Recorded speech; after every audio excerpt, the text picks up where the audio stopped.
வணக்கம் students. History Balaji Kandasamy. TN TET ஸ்டூடெண்ட்டுக்கான நம்ம எக்ஸாம் பாஸ் பண்ணுறதுக்கு உண்டான ஏற்பாடுகளில் இதுவும் 3 ப்ரீவியஸ் கொஸ்டின்ஸ் நம்ம இப்போ போயிட்டு இருக்கு. அதாவது இதுக்கு முன்னாடி 2023 நடந்த ப்ரீவியஸ் கொஸ்டின்ஸினுடைய அந்த ஒரிஜினல் அந்த கண்டென்ட் என்ன, எங்கேருந்து எந்த புக்கிலேருந்து எடுத்தாங்க, அதில் என்ன சொல்லப்பட்டிருக்கு அப்படிங்கிறத பார்த்துருக்கோம். நம்ம இந்த 2024க்குண்டான அந்த டெட் வீடியோக்கள் பார்த்தீங்க அப்படின்னா என்னென்ன டைப்பில் வரும் அப்படிங்கிறது நான் உங்களுக்கு சொல்லிடுறேன். இம்பார்ட்டன்ட் வீடியோஸ் அப்படிங்கிறது அது முக்கியமான டைட்டில்ஸ் நம்ம கொடுத்துருவோம். ரெண்டாவது ஒரு டாபிக் இருக்கு அப்படின்னா அது A to Z அதுக்குள்ள என்ன சொல்லப்பட்டிருக்கு. அன்னைக்கு நம்ம வரலாறு நம்ம சொன்னோம் இல்லைங்களா, கிமு 10,000 ஆண்டுகள்ல இருந்து அதை 10,000 ஆண்டுகளுக்கு முன்னாடி அப்படின்னு ஸ்டார்ட் பண்ணி 2012 வரைக்கும், அதாவது 12 5ஆம் திட்டங்கள் வரைக்கும் என்னென்ன இருக்கு அப்படின்னு அந்த இயரை பேஸ் பண்ணி நம்ம அதை அப்படியே வரிசையாக கொண்டு போறோம் அப்படின்னா கரெக்டா இந்த இடத்துல 1527 அப்படின்றப்ப அந்த முகலாய வம்சம் அப்படின்ட்டு வருது அப்படின்னு வச்சுக்கோங்க. அந்த முகலாய வம்சத்துல என்னென்ன கண்டென்ட் இருக்கு அப்படின்னு அதை நம்ம ஒரு கிளையா கொண்டு போயிடும். இது பாத்தீங்கன்னா A to Z அப்படின்னு சொல்லக்கூடிய ஒரு செக்மெண்ட். அது ஒரு ஏரியாவா நம்ம கான்டாக்ட் பண்ண போறோம் வீடியோவா. எல்லா சப்ஜெக்டும், அதாவது தாவரவியல் ஆகட்டும், அதே மாதிரி விலங்கியல் ஆகட்டும், பிசிக்ஸ் கெமிஸ்ட்ரி இதுவா இருந்தாலும் சரி, SS ஸ்டூடெண்ட்க்கு ஹிஸ்ட்ரி, பாலிட்டிக்ஸ், எக்கனாமிக்ஸ், ஜியோகிராஃபி, இது கிளாஸ் வீடியோஸ், இது எல்லாமே உங்களுக்கு ஃப்ரீ தான்.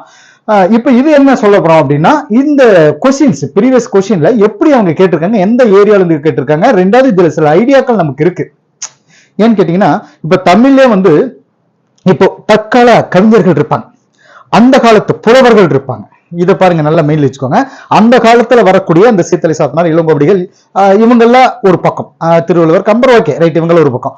இங்க பாரதியார், பாரதிதாசன், இந்த மாதிரி இவங்கெல்லாம் இந்த லேட்டஸ்டா இருக்கக்கூடிய கவிஞர்கள் வச்சுக்கோங்களேன். இவங்க 2 பேரையும் பிரிச்சுட்டு அவங்களுக்குன்னு ஒரு கண்டினியூட்டியா கொண்டு வரப்போம், இவங்களுக்குன்னு ஒரு கண்டென்ட் கொண்டு வந்து நம்ம இலக்கியத்தை நம்ம கொண்டு வரப்போம். அந்த மாதிரி இது நம்ம என்ன சொல்றோம்னா ஒரு கண்டென்ட்டை நம்ம மைண்ட்ல வச்சுக்கணும். அதாவது எப்பவுமே ஒரு டாபிக் நம்ம இருக்கு அப்படின்னா அந்த டாபிக்ல ஃபர்ஸ்ட் A to Z என்ன சொல்ல வராங்க அப்படின்னு ஒரு மேலோட்டம் நம்ம கேட்கணும். ஸோ அந்த மாதிரி வீடியோக்கள் நான் சொல்லியிருக்கேன், ப்ரீவியஸ் கொஸ்டின்ஸ் நம்ம சொல்லியிருக்கேன். இப்போ இன்னைக்கு நம்ம பார்க்கக்கூடிய ப்ரீவியஸ் கொஸ்டின் தான் 2023 கேட்ட அந்த கேள்வி தான் ஒரு 10 கேள்வி நம்ம தமிழ்ல இருந்து பார்க்க ஆரம்பிச்சோம்னா இனி ஒவ்வொரு சப்ஜெக்ட் உங்களுக்கு கொடுக்க ஆரம்பிச்சிடும். போன முறை பாருங்க ஹிஸ்டரியில் கொடுத்திருந்தா, பாட்னியிலும் கொடுத்திருந்தேன். இப்போ இது பாத்தீங்கன்னா என்னோட டீட்டெயில்ஸா இதுல என்ன கொடுத்துருக்காங்க, இதுல என்ன சொல்லப்பட்டிருக்கு தமிழ்ல அப்படின்னு சொல்லி நம்ம பார்க்க போறோம். சரிங்களா? ரைட். இது நம்ம இது எதுக்காக அப்படின்னா இப்ப 2024 நடக்கக்கூடிய இந்த டெட்டை ஃபோக்கஸ் பண்ணி நம்ம அழகா, அதாவது ஹார்ட் ஒர்க் பண்ணாம ஸ்மார்ட் ஒர்க்கை எப்படி நம்ம அதை அடிச்சு பாஸ் பண்ண போறோம் அப்படிங்கிற நோக்கம் தான். இனி டெய்லியுமே 2-3 வீடியோக்கள் வந்துடும். அதே மாதிரி நோட்டிபிகேஷன் இப்போ உடனே வரதுக்கு ரெடியா இருக்கிறதுனால நம்ம ரொம்ப கேர்ஃபுல்லா இப்போ இந்த டைம்ல ரொம்பவும் அதிகமா நம்ம படிக்க ஆரம்பிச்சிடணும்.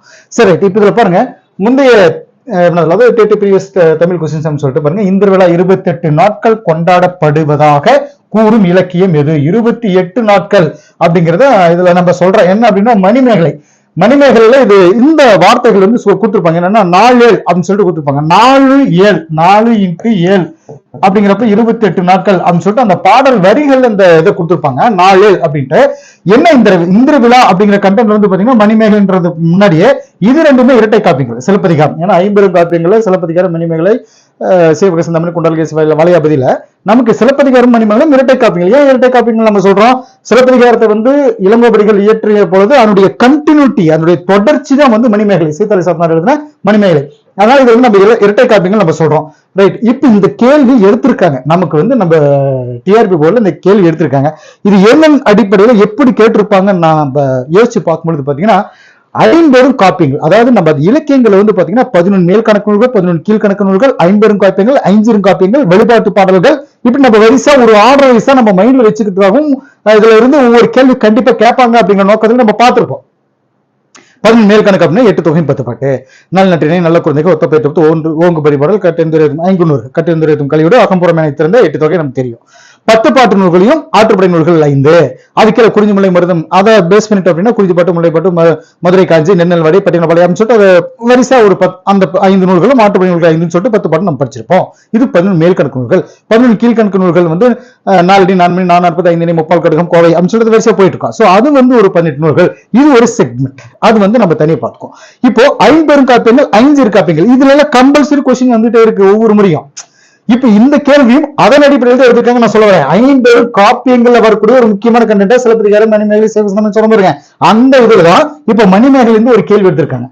அப்ப சிலப்பதிகாரத்திலையும் மணிமேகலையும் கம்பல்சரி கேள்வி வந்திருக்கு. அது 50 காப்பியங்கள்ல. அப்ப 5 காப்பியங்கள்ல இருந்து கேள்விகள் வரும்.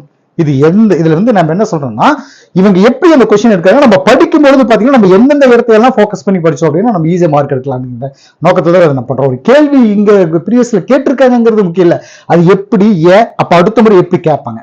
சோ இதை பேஸ் பண்ணி நம்ம இங்க போயிட்டு இருக்கோம், டிராவல் பண்ணிட்டு இருக்கோம். அப்ப இதுல வந்து சொல்லப்பட்ட தகவல் என்ன, இந்திர விழா 28 நாட்கள் கொண்டாடப்படுகின்றன. இது வந்து நமக்கு மணிமேகலை கொடுத்த ஒரு கண்டென்ட் தான். சரி, இந்திர விழா 28 நாட்கள்ங்கிறது புகார் நகரம், புகார் நகரத்தோட அதிகம் தொடர்பு இருக்கிறது இந்த இந்திர விழா தான். இந்த இந்திர விழா சிலப்பதிகாரத்திலையும் இருக்கு, மணிமேகலையும் சொல்லப்பட்டிருக்கு. அப்ப இதுல என்ன சார் ஸ்பெஷல், இந்த தகவல் பாட்டுல, அதாவது இந்த பாடல் வரிகள் இருக்குது பாருங்க, இதற்கு இடையில் கேட்ட ஒரு வரி, அதாவது தேவரும் மக்களும் ஒத்துடன் திரிதரும் நாளேழு நாளினும் நண்பறிந்தீர். நாளேழு நாளினும், 4 7 நாளினும் அப்படின்னா 4 8 7 28 நாட்களிலும் அப்படின்ற வரிகள்ல இந்த கேள்வியை பாருங்க, அந்த பாடலுக்கு இடையில போய் அந்த பாடல் வரிகள் இருந்து எடுத்திருக்காங்க. அதாவது என்னுடைய பொருள் பாத்தீங்கன்னா, தேவரும் மக்களும் ஒன்றுபட்டு மகிழ்வுடன் உலாவி வருவாங்க. தேவரும் மக்களும் ஒத்துடன் திரிதரு நாளினும் நன்கறிந்தீர் அப்படின்னு அந்த பாடல் வரிகள் வரும். சோ இதை வந்து நல்லா தெரிஞ்சுக்காங்க அப்படிங்கிறது இதுல சொல்லப்பட்ட ஒரு முக்கியமான அந்த பொருள் அது. அப்ப நம்ம இதுல என்ன தெரிஞ்சுக்கலாம், சிலப்பதிகாரம், மணிமேகலை, சைவ சிந்தாமணி, இந்த 50 காப்பியங்கள் இருக்கக்கூடிய பாடல் வரிகள், நமக்கு ஃபோர்ஸ் கொடுத்திருக்கக்கூடிய பாடல் வரிகளை நம்ம படிச்சு வச்சுக்கணும், அந்த பொருள் குறுக்க படிச்சு வச்சுக்கணும் அப்படிங்கிறது நம்ம தெரிஞ்சுக்கலாம். சரிங்களா, ரைட். இதுல முக்கியமான வரிகள் அப்படின்னா, இந்த சிலப்பதிகாரத்துல பட்டி மண்டபத்து பாங்கறிந்து ஏறு மீன், இதோட பொருள் பாத்தீங்கன்னா, அவங்களுடைய சமயத்துக்கு உரிய உட்பொருள் தெரிஞ்சுக்கிட்டு வாதாடி, பட்டி மண்டபத்திற்குன்னு ஒரு சில வழிமுறைகள் இருக்கு, அந்த முறைகளை தெரிஞ்சுட்டு வாதிட்டு தீர்வு காணுங்கள் அப்படின்னு சொல்லுவாங்க. என்னன்னா, இப்ப இந்த விழா நடந்துட்டு இருக்கப்ப பாத்தீங்கன்னா, அங்க சமய கணக்கரும் 50 குழுவும் மின்பேராயமும் அப்படின்னு சொல்லிட்டு நிறைய பேர் கூடி இருப்பாங்க, மக்கள் வந்து இந்த அளவுக்கு இருப்பாங்க. ரெண்டாவது வீதிகள் வந்து ரொம்ப தோரணம், மாட வீதிகள், அதே மாதிரி சுற்றி அதை தோரணம் கட்டி இருக்கும் அப்படின்னு சொல்லிட்டு அதை வந்து மிகைப்படுத்தினா அங்க இருக்கக்கூடிய அந்த ஸ்ட்ரக்சர் வந்து அந்த புலவர் தன்னுடைய இதோட சொல்லியிருப்பார். சோ அதன் அடிப்படையில் வரக்கூடிய ஒரு வரி தான் இது, பட்டிமன்றத்து பாங்கறிந்து ஏறுமீன். அதாவது வரக்கூடிய சமயவாதிகளும் என் மதம் தான், என் சமயம் தான் பெருசு, உன் சமயம் தான் பெருசு வாதிட்டாம, ஒருத்தருக்கு சண்டை போட்டுக்காம நீங்க என்ன பண்றாங்க, பட்டிமன்றத்துக்குன்னு ஒரு சில வழிமுறைகள் இருக்கு, அதை தெரிஞ்சுட்டு ஒருத்தருக்கு ஒருத்தர் வாதிட்டு என்ன சொல்றது, விவாதம் பண்ணி தீர்வு கண்டுபிடிக்கும் சொல்லிட்டு சொல்லலாம். இந்த வரிகள் ரொம்ப இம்பார்ட்டன்ட் இந்த இதுல. சரிங்களா, நெக்ஸ்ட் பாருங்க, அடுத்த 2வது கேள்வியாக நான் இதுல சொல்லக்கூடியது வந்து, கப்பலுக்கு போன மச்சான் என்னும் நாவலை படைத்தவர் யார்? சரிங்களா, நாகு ரூமி அப்படின்னு சொல்றது. அடுத்த கேள்வி, கப்பலுக்கு போன மச்சான் என்னும் நாவலை படைத்தவர் நாகு ரூமி. முகமது ரஃபி அப்படிங்கிற இயற்பெயர் கொண்டவர் தான் நாகுரூமி. ஒண்ணு தெரிஞ்சுக்கோங்க, இந்த இயற்பெயர்ல இருந்து கேள்வி வருது. இவர் வந்து தஞ்சை மாவட்டம், ஊரும் முக்கியம். சரிங்களா, தேரூர் மாவட்டத்தில் பிறந்தவர், அதெல்லாம் நம்ம படிச்சுப்போம், தேசிய விநாயகம் அந்த இதுல நம்ம படிச்சிருப்போம். என்னங்க நம்ம தெரிஞ்சுக்கணும், ஒரு கவிஞர் இருக்காரு, ஒரு புலவர் இருக்காருன்னா அவருடைய இயற்பெயர்கள் என்ன, அவருடைய சிறப்பு பெயர்கள் என்ன, ஒரு நூல் இருக்காருன்னா அந்த நூலுடைய சிறப்பு பெயர்கள் என்ன, இதுல கம்பல்சரி கொஸ்டின் வந்துட்டே இருக்கு. நம்ம இதையெல்லாம் ஒரு லிஸ்டாவா தனியாவா நம்ம வீடியோவா ஃபாலோ பண்ணிட்டு இருப்போம், அது உங்களுக்கு தெரியும். அப்படி உங்களுக்கு ஏதாவது உங்களுக்கு வீடியோக்கள் வரல, அது உங்களுக்கு டக்குன்னு எடுக்க முடியல அப்படின்னு நீங்க கேளுங்க, அந்த PDF உங்களுக்கு அனுப்பி வைக்கிறோம். இயற்பெயர்கள் இருக்குன்னா 6+ இருக்கக்கூடிய கவிஞருடைய இயற்பெயர்கள் வரிசையா இருக்கும். சரிங்களா, பாடல் வரிகள் இருக்குன்னா அதுவும் கிட்டத்தட்ட பாத்தீங்கன்னா அந்த லிஸ்ட்ல நம்ம ஒட்டி வச்சிருப்போம். 27 பாடல் வரிகள் இருக்கு. இது மட்டும் படிச்ச போதும், நமக்கு வந்து புக் நெட்ல போயிட்டு வரிசையா நிறைய கொடுத்துருப்பாங்க, அதை வச்சு படிக்க வேணாம், நமக்கு அது டைம் வேஸ்ட். ஏன்னா ஸ்கூல் புக்ல இருந்தே கேள்விகள் கேட்பாங்கன்னா அந்த புக்ல இருக்கக்கூடிய அந்த வரிகள் நம்ம கலெக்ட் பண்ணி வச்சுக்கணும். சரி, இப்ப இங்க இதுக்கு வரும். நாகுருமி இவருடைய கவிதை தொகுதிகள் அப்படின்னு சொல்லணும் அப்படின்னா, நதியின் கால்கள், நதிக்கு கால், புரியுதுங்களா, 7வது சுவை. இது பாருங்க டிஃப்ரெண்டா இருக்கு. 6 சுவைக்கு நம்ம கேள்விப்பட்டிருக்கோம், இது 7வது சுவை, அப்போ இது ஒரு டிஃப்ரெண்டா இருக்கும். சொல்லாத சொல், சொல்லவே இல்லையா, அப்ப எப்படி இப்ப சொல்றது? சரிங்களா, சோ இந்த மாதிரி வரிகள், இவருடைய அந்த கவிதை வரிகள் பாத்தீங்கன்னா டிஃப்ரெண்டா இருக்கும். இவருடைய கவிதை தொகுதிகள் சொல்லணும்னா, நதியின் கால்கள், 7வது சுவை, சொல்லாத சொல் அப்படின்னு சொல்லிட்டு இவருடைய கவிதை தொகுதிகள். பட் இவருடைய நாவல் தான் கப்பலுக்கு போன மச்சான் அப்படிங்கிறது தான் இதுல சொல்லப்பட்ட தகவல். ரைட்டுங்களா, அடுத்த கேள்வி பாருங்க. 3வதாக, நமது தமிழகத்தின் தனிச்சிறப்பு என்று கூறத்தகும் சங்க இலக்கிய சாரத்தையும் சாமானியரும் அறிந்து, அதாவது வாசிக்கக்கூடிய முறையில் தீட்டப்பட்ட ஏடுகள் இருக்க வேண்டும் என்று கூறிய முன்னாள் முதல்வர் யார்? சரிங்களா, பேரறிஞர் அண்ணாதுரை அப்படிங்கிறத நம்ம போல்டு பண்ணி வச்சிருக்கோம். இதுல அறிஞர் அண்ணா அவர்களை பத்தி அடிக்கடி கேள்வி வந்துட்டே இருக்கு. இவரோட அதாவது மாட்டான் தோட்டத்து மல்லிகையும் மணக்கும், இதெல்லாம் பாத்தீங்கன்னா அவருடைய வரிகள். அதெல்லாம் கூட இல்லைங்க, பெருசா இன்னும் ஒரு சொல்லு அப்படின்னா, நம்ம செக்ரட்டரியேட் அப்படின்னு சொல்லக்கூடிய தலைமைச் செயலகம் தமிழ்நாடு அப்படிங்கிற பேர் கொடுத்தவரை இவர் தான். தலைமைச் செயலகம் தமிழ்நாடு, திருமதி, இந்த மாதிரி வார்த்தை, அந்த பேரெல்லாம் டிஃப்ரெண்டா கொடுத்துருப்பாரு. இது டிஃப்ரெண்ட் இல்ல, தமிழ் முறைப்படுத்தி கொடுத்துருப்பாரு. சரிங்களா, இதுல அண்ணாவுடைய மேலும் சில வரிகள் நான் பார்த்தலாம். ஃபர்ஸ்ட் வரியா நம்ம என்ன சொல்றோம்னா, மாற்றான் தோட்டத்து மல்லிகைக்கும் மனம் உண்டு, கத்தியை தீட்டாதே உன்றன் புத்தியை தீட்டு, கத்தியை தீட்டாதே உன்றன் புத்தியை தீட்டு, வன்முறை இரு பக்கமும் கூர் உள்ள கத்தி, இதெல்லாம் இவரோட வரிகள். அதே மாதிரி எதையும் தாங்கும் இதயம் வேண்டும். ஏன்னா இவர் வந்து பொறுத்த வரைக்கும் பாத்தீங்கன்னா மன வலிமை வேண்டும் அப்படின்ற விஷயத்தை இவர் முதன்மைப்படுத்திருப்பாரு. அதாவது மனதளவுல நிறைய பேர் வந்து வீக்கா இருப்பாங்க, சரிங்களா? நமக்கு தினம் ஒரு மோட்டிவேட் பண்றதுக்கு ஒருத்தர் இருந்தா பரவாயில்ல, நமக்கு மோட்டிவேஷன் மனம் உறுதியாக இருந்தா பரவாயில்ல அப்படின்னு சொல்லக்கூடியதுல வந்து இவர் வந்து ரொம்பவே என்ன சொல்றது பவர்ஃபுல்லான ஆள் அப்படின்னு சொல்லலாம். ஏன்னா எதையும் தாங்கும் இதயம் வேண்டும் சொல்லிட்டு துணிச்சலுடன் அவர் சொல்வார். சட்டம் ஒரு இருட்டறை, படத்தோட பேரு கிடையாதுங்க, இது அவர் சொன்ன வார்த்தை வரி. அதில் வழக்கறிஞர் வாதம் ஒரு விளக்கு, இதெல்லாம் அறிஞர் அண்ணானுடைய வரிகள். பாருங்க, இதெல்லாம் நம்ம நிறைய டைம் கேள்விப்பட்டிருப்போம். சரி, உங்ககிட்ட ஒரு கேள்வி. கத்தியின்றி யுத்தம் ஒன்று ரத்தம், கத்தியின்றி ரத்தமின்றி யுத்தம் ஒன்று வருகிறது, சத்தியத்தின் நித்தியத்தை நம்பும் யாரும் சேருவீர். இது யார் பாடியிருப்பாங்க? இந்த கேள்விக்கு பதில் நீங்க கீழே போடணும், சரிங்களா? கத்தியின்றி ரத்தமின்றி, அதாவது கத்தியும் இல்ல ரத்தமும் இல்லாம யுத்தமே ஒண்ணு வருகிறது, சரிங்களா? சத்தியத்தின் நித்தியத்தை நம்பும் யாரும் சேருவீர், சரிங்களா? சோ இந்த வரிகள் சொன்னது யார்? நீங்க வந்து என்ன பண்ணீங்க கீழே எழுதுறீங்க, சரிங்களா? ரைட். இப்ப இவருடைய நான் கடைசியா நான் ஆன்சர் சொல்றேன், நீங்க கீழே கமெண்ட்ஸ்ல உங்க ஆன்சர் நீங்க கொடுக்கணும், ஓகேவா? சரி, நடந்தவை நடந்தவையாகவே இருக்கட்டும், இனி நடப்பவை நல்லவையாகவே இருக்கட்டும். இதை நான் சொல்லலைங்க, அறிஞர் அண்ணா சொன்னவரி, சரிங்களா? ரைட், அடுத்த கேள்விக்கு போக ஆரம்பிச்சிடலாம். 4வது கேள்வி. வருபவர் எவராயினும் நன்றி செலுத்து என்று வேண்டுபவர் யார்? சரிங்களா?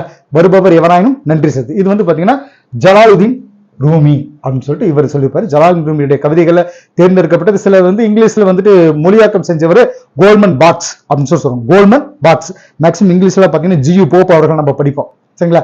கோல்மன் பாக்ஸ் அப்படிங்கிறது இங்க இது பண்ணிருப்பாரு. இதை வந்து தமிழ்ல தாகம் கொண்ட மீனொன்று அப்படிங்கிற தலைப்புல வந்துட்டு என் சத்தியமூர்த்தி அவர்கள் வந்து மொழிபெயர்ப்பு செஞ்சிருப்பார், தாகம் கொண்ட மீனொன்று அப்படின்ட்டு. இப்ப ஜலாலுதீன் ரூமி இவர் வந்து பாத்தீங்கன்னா இன்றைய ஆப்கானிஸ்தான் நாட்டுல கிபி 1207 கிபி அப்படின்னா பொது ஆண்டு. இப்ப வந்து நம்மளுக்கெல்லாம் அந்த இதுல பொது ஆண்டுக்கு முன் பொது ஆண்டு அப்படின்னு சொல்லிட்டு நம்ம கொடுத்துருப்பாங்க. பொது ஆண்டு 1207 அவர் பிறந்தார் ஆப்கானிஸ்தான்ல, இன்னைக்கு இருக்கிற ஆப்கானிஸ்தான்ல. பாரசீகத்தோட மிகச்சிறிய மிகச்சிறந்த கவிஞர்கள்ல ஒருவர், சரிங்களா? சிறிய கவிதையில பாரசீகத்தினுடைய ஈரான் ஈராக்னு சொல்ல பாருங்க, அந்த ஏரியால பாரசீகத்தின் மிகச்சிறந்த கவிஞர்கள்ல ஒருவர். இவருடைய சூஃபி தத்துவ படைப்பான மஸ்னவி இந்த பேரை மைண்ட்ல வச்சுக்கோங்க, போன மாதிரி எக்ஸாம்ல கேட்டது மஸ்னவி. இது வந்து அந்த சூஃபி தத்துவ படைப்பான மஸ்னவி வந்து 25,600 பாடல்கள் கொண்டதாக சொல்லப்படுறது. மஸ்னவி அப்படிங்கிறது வந்து பாத்தீங்கன்னா ஆழமான ஆன்மீக கருத்துக்கள் நிரம்பிய இசைக்கவிதை அப்படின்னு சொல்லிட்டு அந்த இசைக்கவிதையோட தொகுப்புன்னு சொல்லுவாங்க. இதோட ரொம்ப ஃபேமஸான இன்னொரு நூல் என்ன அப்படின்னா, அதாவது திவான் இ ஷம்ஸ் தப்ரீசி அப்படின்னு சொல்லுவாங்க. திவான் இ ஷம்ஸ் தப்ரீசி. இந்த மனப்பாடம் பண்ணி தான் நான் சொல்றேன், நீங்களும் மனப்பாடம் பண்ணிக்கோங்க. ஏன்னா இந்த நூல் ரொம்ப முக்கியம், எக்ஸாம்ல கேட்க வாய்ப்பு இருக்கு. திவான் இ ஷம்ஸ் தப்ரீசி அப்படின்னு சொல்லப்படக்கூடிய அந்த நூல் வந்து ரொம்ப ஃபேமஸான ஒரு நூல் இவருடைய இதுல, சரிங்களா? ரைட், அடுத்த கொஸ்டின் போயிடலாம். 5வது கேள்வி. வாழ்வினில் செம்மை செய்பவள் நீயே என்ற பாடலை பாடியவர் யார்? பாரதிதாசன். இது வந்து நம்ம போல்டு பண்ணிட்டோம். ஆன்சர் வந்து பாரதிதாசன். இப்போ இதை விட புதுச்சேரியினுடைய அந்த நாட்டுப்பண் இது மைண்ட்ல வச்சுக்கோங்க. புதுச்சேரி அமர்சோனர் பங்களா, வங்காள தேசத்தினுடைய நாட்டுப்பண். அமர்சோனர் பங்களா வங்காளதேசத்தினுடைய, சரிங்களா? பங்களாதேசம் சொல்ல பாருங்க. அது ஜனகணமான எந்த நாட்டோட நாட்டுப்பண்? இதெல்லாம் ஒரு கேள்வியே சார், உங்களையெல்லாம் வந்து அப்படின்னு உங்களுக்கு கொதிக்கிறது புரியுது. நம்ம இந்திய நாட்டுப்பண். சரி, இந்த ரெண்டையும் எழுதுனது யார்? ரவீந்திரநாத் தாகூர். அமர்சோனர் பங்களா இது வந்து வங்காளதேச நாட்டுப்பண், ஜனகணமன நம்ம இந்தியாவோட நாட்டுப்பண், எழுதினவர் ரவீந்திரநாத் தாகூர். அதே மாதிரி நீராறுங்கடலுடுத்த தமிழ்நாட்டினுடைய நாட்டுப்பண், இதை எழுதினவர் யாரு? சரி, கீழே கமெண்ட்ஸ் சொல்லாட்டி போது, சொல்ல விரும்புதான் சொல்லுங்க. மனோன்மணியம் சுந்தரனார். இதெல்லாம் ஈஸியான கேள்விகள் தான், நல்லா தெரிஞ்சுக்கோங்க. நான் சொல்றது வந்து எப்போ உங்களுக்கு அச்சோ அப்படின்னு தோணுன்னா எக்ஸாம் எழுதி முடிச்சுட்டு வந்துருவீங்க. முடிச்சுட்டு வந்ததுக்கு அப்புறம் ஐயோ இது தெரிஞ்ச கேள்வி வச்சு நான் விட்டடிச்சிட்டேன், அப்ப அந்த இடத்துல இந்த மாதிரி கேள்விகள் எல்லாம் உங்க மைண்டுக்கு வரும். ஏன்னு கேளுங்களேன், நல்லாவே தெரிஞ்ச கொஸ்டினையும் 5 கேள்விகளுக்கு மேல நம்ம தப்பு பண்ணிட்டு வரும். இன்னும் உங்களுக்கு ஈஸியா சொல்றேன், திருக்குறளை எழுதியவர் யார்? திருவள்ளுவர். நீங்க எக்ஸாம்ல போயிட்டு என்ன பண்ணுவீங்க, ஆப்ஷன்ல கம்பர் கொடுத்திருந்தாருன்னா கம்பர் அப்படின்னு கூட அடிச்சுட்டு வருவீங்க. எனக்கு நல்லாவே தெரியும் திருக்குறளை எழுதியவர் திருவள்ளுவர் தானே, ஆனா கம்பரை அடிச்சு வச்சுட்டு வந்துரு சார், அந்த பதட்டத்துல நான் என்ன பண்ணு. இந்த மாதிரி எத்தனை பேர் அனுபவப்பட்டிருக்கீங்க, ரொம்ப நொந்து நூடுல்ஸ் ஆகி, சரிங்களா? சோ இதெல்லாம் எதுக்காக சொல்றேன்னா, ஈஸியாகவே இருந்தாலும் கூட அதை இன்னொரு டைம் நல்ல மைண்ட்ல வச்சுக்கோங்க. திருக்குறள் எழுதியவர் திருவள்ளுவர் தான் அப்படின்னு மனப்பாடத்துல வச்சுக்கோங்க. ரைட், இப்ப அடுத்த கொஸ்டின் போயிடலாம். கொடியனார் செய் கோலமும் கொடியனார் அப்படின்னு சொல்லக்கூடிய அந்த குறிப்பிடப்பவர் யார்? கொடியனார். அதாவது இது வரிகள் மட்டும் கொடுத்துட்டாங்க. அந்த வரியில இந்த கொடியனாருக்கோட மீனிங் என்ன அப்படின்னு சொல்லி பாத்தீங்கன்னா மகளிர் அப்படிங்கிறது அதனுடைய பொருள். சரிங்களா? மகளிர் அப்படின்னு சொல்லுவாங்க. ரைட். இந்த கேள்வி சீவக சிந்தாமணியில வரக்கூடிய கேள்வி. சீவக சிந்தாமணி எழுதியவர் திருத்தக்கதேவன் தெரியும். இது ஐம்பெருங்காப்பியங்கள்ல வர்றது. நான் ஏற்கனவே சொல்லியிருக்கேன், நம்ம ஆர்டர் வயசுல 11 மேல் கணக்கு 11 கீழ்கணக்கு 8 தொகை 10 பாட்டு கண்டிப்பா கேள்வி இருக்கு. அப்ப ஐம்பெருங்காப்பியம் ஐஞ்சிருங்காப்பியம். அப்ப இதுல ஏற்கனவே ஒரு டைம் மணிமேகலை கேட்டாங்க, இப்போ சீவக சிந்தாமணியில் கேட்டிருக்காங்க. அப்ப அடுத்து சிலப்பதிகாரத்துல வரும் கேள்வி. சரிங்களா? சோ ஐம்பெருங்காப்பியங்கள் சிலப்பதிகாரம், மணிமேகலை, சீவக சிந்தாமணி, வளையாபதி, குண்டலகேசின்னு தெரியும். இந்த பகுதி வந்து பாத்தீங்கன்னா சீவக சிந்தாமணியில ஏமாங்கத நாட்டு வளம் அப்படிங்கிற பகுதியில் வரக்கூடியது. இந்த பாடல் வரிகள்ல வர்றது. அதாவது இப்போ ஒரு பாட்டு நம்ம ஏற்கனவே சொல்லியிருக்க பாடல் வரிகள் இருந்து கேள்விகள் இப்ப நிறைய எடுக்க ஆரம்பிச்சாங்கன்னா அதுதான் நிறைய பேர் படிக்க மாட்டாங்க. இப்ப பாடல் வரிகள் பார்ப்போமே. அடிசில் வைகள் 1000 அறப்புறமும் 1000 1000 பயனோரும். அடிசில் வைகள் 1000 அறப்புறமும் 1000 கொடியினார் செய்கோளமும் வைகோல் தோறும் 1000. கொடியினார். சரி, அப்படின்னா இந்த பாடல்கள் இதோட பொருள் என்ன? வளம் நிறைந்த ஏமாங்கத நாட்டில் இருக்கக்கூடிய ஊர்கள்ல நாள்தோறும் கிடைக்கக்கூடிய உணவு வகைகள் 1000 சாப்பாடு, அறச்சாலைகள் 1000, அங்கே மகளிர் மேக்கப் ஒப்பனை செய்து கொள்ள மணிமாடங்கள் 1000. Very important sir. 1000 என்பது 2000 வைக்க வேண்டும். ஏன்னா மகளிர் ஒப்பனை செய்து கொள்வதற்கு 10. சரிங்களா? ரைட். அப்படின்னா கொஞ்சம் நல்லா இருக்குன்னு சொல்ல வரீங்க. அப்ப அந்த காலகட்டங்களில் இருந்தே 1000 மணிமாடங்கள் வைக்கப்பட்டிருக்கு அப்படின்னு சொல்லி சொல்றோம். அப்படின்னு இந்த பாடல் வரிகள் போயிட்டே இருக்கோம். ரைட். இப்போ இது வந்து நம்ம பாடல் வரிகள்ல இருந்து கேள்வி கேட்டிருக்காங்கிற விஷயத்தை நம்ம தெரிஞ்சுக்கிறோம். சரிங்களா? ரைட். அடுத்து பாருங்க, வரலாற்று காப்பியம் என அழைக்கப்படும் நூல் எது? சிலப்பதிகாரம். வந்துச்சா? ஐம்பெருங்காப்பியங்களை சுத்தி கேள்விகள் வந்துட்டே இருக்கா? சரிங்களா? சோ இப்ப நம்ம என்ன படிக்க போகும்பொழுதே பாத்தீங்க அப்படின்னா ஐம்பெருங்காப்பியமோ 5 மேல் கணக்கா 11 கீழ்கணக்கு கண்டிப்பா கேள்வி இருக்கேன். நீங்க அது எங்க இருந்தாலும் நம்ம புக்ல ஃபோர்ஸ்ல எந்த இடத்துல இருந்தாலும் தூக்கி இங்க வச்சிடணும். சரிங்களா? மனப்பாடம் பண்ணி வச்சிடணும். இதோட சில சிறப்பு பெயர்கள் கொடுத்துப்பாங்க. குடிமக்கள் காப்பியம். சரி, நம்ம எல்லாம் என்ன பண்ணிருப்போம்? சிலப்பதிகாரம், குடிமக்கள் காப்பியம், வரலாற்று காப்பியம் இதெல்லாம் படிச்சிருப்போம். பட் இதுக்கு ஒரு ரீசன் கொடுத்துருப்பாங்க. அடுத்து ஒரு எக்ஸாம்பிள் இன்னும் கொஞ்சம் டீப்பா போய் கேட்பாங்க. அதாவது புகார், மதுரை, வஞ்சி, காண்டங்கள். புகார், மதுரை, வஞ்சி. மதுரை யாரு? பாண்டியர் இல்லைங்களா? புகார் சோழர்கள். அப்ப இது யாரு? சேரர்கள். சேரர்கள் வந்து கேரபுத்திரர்கள் அப்படின்னு சொல்லிட்டு சொல்லுவோம். சேரர்கள். சரிங்களா? இது வந்து என்ன சொல்லணும்னா புகார், மதுரை, வஞ்சி, காண்டுகள் சோழ பாண்டிய சேர மன்னர்களை பத்தி பாடுறதுனால இது மூவேந்தர் காப்பியம். எதுங்க? சிலப்பதிகாரத்துக்கு. இந்த இங்க இருக்கு பாருங்க. சிலப்பதிகாரத்துக்கு மூவேந்தர் காப்பியம்னு பேரு வந்துச்சு. இதைதான் நம்ம தெரிஞ்சுக்கணும். மூவேந்தர் காப்பியம் மனப்பாடம் பண்ணிருப்போம். என்ன ரீசனுக்காக? 3 வேந்தர்கள், 3 அரசர்களை பற்றி குறிப்பிடுவது என்ன? புகாரு, மதுரை, வஞ்சி இந்த காண்டங்களை பத்தி சொல்லியிருக்காங்க. அது மட்டும் இல்லாம முதல்ல ஒரு பெண்ணை முதன்மை பாத்திரமாக வச்சு அவள் அரசனை எதிர்த்து வழக்காடினால என்ன பேருங்க? புரட்சி காப்பியம் அப்படின்ற பேர். ஏன்னா அந்த புரட்சி காப்பியம் தெரியும். அதுக்கு ரீசன் முக்கியம். இயல், இசை, நாடகம் அப்படின்னு 3 கூறுகள் இருக்கனால முத்தமிழ் காப்பியம் அப்படிங்கிறது சிலப்பதிகாரத்தினுடைய இன்னொரு பேர். இது செய்யலாவும் பாடலாவும் உரைநடையாகவும் பாடி இருக்கனால இதுக்கு என்ன பேருங்க? உரையடையிட்ட பாட்டுடை செய்யுள் அப்படின்னு சொல்லப்படுறது இருக்கு. மேலும் நிறைய இருக்கு, பேர்கள் இருக்கு. பொதுமை காப்பியம், ஒற்றுமை காப்பியம், வரலாற்று காப்பியம். இதெல்லாம் இதுக்கு வந்து மீனிங் தெரியும். ஒற்றுமை காப்பியம்னா எல்லாம் ஒற்றுமையோட செயல்படுறது அப்படின்னு நம்ம தெரிஞ்சுக்கலாம். எல்லாருக்கும் பொதுவா இருக்கு அப்படின்னு நம்ம சொல்லலாம்.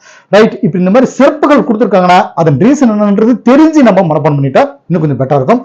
அடுத்த கொஸ்டின், சரியான வரிசை முறையில் அமைந்துள்ளதை தேர்ந்தெடுக்க. இங்க பாருங்க ஆப்ஷன். இங்க வந்து என்னன்னா மொட்டு, மலர், அலர், வி அப்படின்னு சொல்லியிருப்போம். இது வந்து பூவின் 7 நிலைகள் அப்படின்னு சொல்லப்படுது. பூவின் 7 நிலைகள் என்ன அப்படின்னா நம்ம தமிழ் வளத்தை பத்தி இந்த இதுல சொல்லியிருப்பாங்க. ஒவ்வொரு விஷயத்துக்குமே வந்து ஒரு முறை வச்சிருப்பாங்க. அதாவது ஒரு தலைப்பு இருக்குன்னா நம்ம தமிழ் மொழியை வந்து அதாவது ஒரு தமிழ் மொழி சொல்வரம் மிக்கது அப்படின்னு சொல்லுவாங்க. ஒரு பொருளோட பல நிலைகளுக்கும் வெவ்வேறு பெயர்கள் இதுல கொடுத்திருப்பாங்க. நம்ம தமிழ் மொழியுடைய சிறப்புகள்ல ஒன்று. சரிங்களா? ஒரு பொருளோட வெவ்வேறு பெயர்கள். சரி, இப்ப எடுத்துக்காட்டுக்கு பூவினுடைய 7 நிலைகள் இருக்கு. அதாவது அது பூ வந்து முதல்ல தோன்றதுல இருந்து அந்த மொட்டுல ஸ்டார்ட் பண்றதுல இருந்து அது உதிர்ற வரைக்கும் தனித்தனி பேர் தமிழ்ல இருக்கு. அரும்பு முதல்ல, அரும்பு அப்படிங்கிறத ஃபர்ஸ்ட் நம்ம சொல்றோம். அரும்பு. சரிங்களா? அரும்புக்கு அப்புறம் வரக்கூடிய ஒரு நிலை தான் வந்து மொட்டு. மொட்டுக்கு அப்புறம் முகை, அப்புறம் மலர், அலர், வி, செம்மல். சோ ஒரு பூ ஸ்டார்ட் பண்ணி அது உதிர்ற வரைக்கும் பேர் இருக்கு. அரும்பு, அரும்பாகி, மொட்டாகி, பாட்டெல்லாம் வந்திருக்கு இல்லைங்களா? மெயின் வச்சுக்கோங்க. அரும்பாகி, மொட்டாகி, முகையாகி, அதை முகந்து பாக்குற மாதிரி மெயின் வச்சுக்கோங்க. அந்த மலர், அப்புறம் மலர் மோர்ந்து பார்த்தோம், அலர், அலர்ந்து போயிடுறீங்க, வீணு கத்திடுறீங்க, அப்புறம் செம்மல். இப்படி சாட்டை மெயில் வச்சுக்கோங்க. அரும்பாகி, மொட்டாகி, முகை, மலர் கண்டது அலறு வீன்னு கத்துறீங்க, அலர் வி செம்பல். That's it. சரிங்களா? அடுத்த கொஸ்டின் போயிடலாம். இரடி என்னும் சொல்லின் பொருள் என்ன? பாருங்க, குண்டுரா இரடி, திணை, திணை சாப்பிட்ற ஒரு பொருள் வகை. இது வந்து பாடல் வரிகள் இருந்து வரக்கூடியது. அதாவது மலைபடுகலாம் அப்படின்னு சொல்றது. மலைபடுகலாம் பாத்தீங்கன்னா நமக்கு 11 மேல்கணக்கு நூல்கள் 11 கீழ்கணக்கு நூல்கள் நான் சொன்ன பாருங்க. அந்த லைன்ல 11 மேல்கணக்கு நூல்கள்ல 10 பாட்டு 8 தொகையும் படிச்சிருப்போம். அந்த 10 பாட்டு 8 தொகையில வந்து 10 பாட்டுல வரக்கூடிய ஆற்றுப்படை நூல்கள் 5 நான் சொன்ன பாத்தீங்களா? திருமுருகாற்றுப்படை, பெருவனாற்றுப்படை, பெரும்பானாற்றுப்படை, சிறுபானாற்றுப்படை, கூத்தராற்றுப்படை அல்லது மலைபடுகலாம் நம்ம சொல்லக்கூடியது. அது அதை பாருங்க, வரிசை சொல்லிக்கலாம். திருமுருகாற்றுப்படை, பொன்னராற்றுப்படை, பெரும்பானாற்று, சிறுபானாற்று, பெரும்பானாற்றுப்படை, சிறுபானாற்றுப்படை, அப்புறம் கூத்தராற்றுப்படை அல்லது மலைபடுகலாம். குறிஞ்சி முல்லை மருதம் நெய்தல் பாளையம் மைண்ட்ல வச்சுட்டீங்கன்னா, குறிஞ்சி பாட்டு, முல்லை பாட்டு, நெடுநல் வரை, மதுரை காஞ்சி, பட்டினப்பாலை, இப்படி மனசுல வச்சுக்காங்க. சரிங்களா? சோ இந்த 10 பாட்டு நூல்கள்ல ஒன்று வரக்கூடிய கூத்தராற்றுப்படை என அழைக்கக்கூடிய மலைபடுகலாம் தான் இதுல சொல்லக்கூடிய வரிகள்.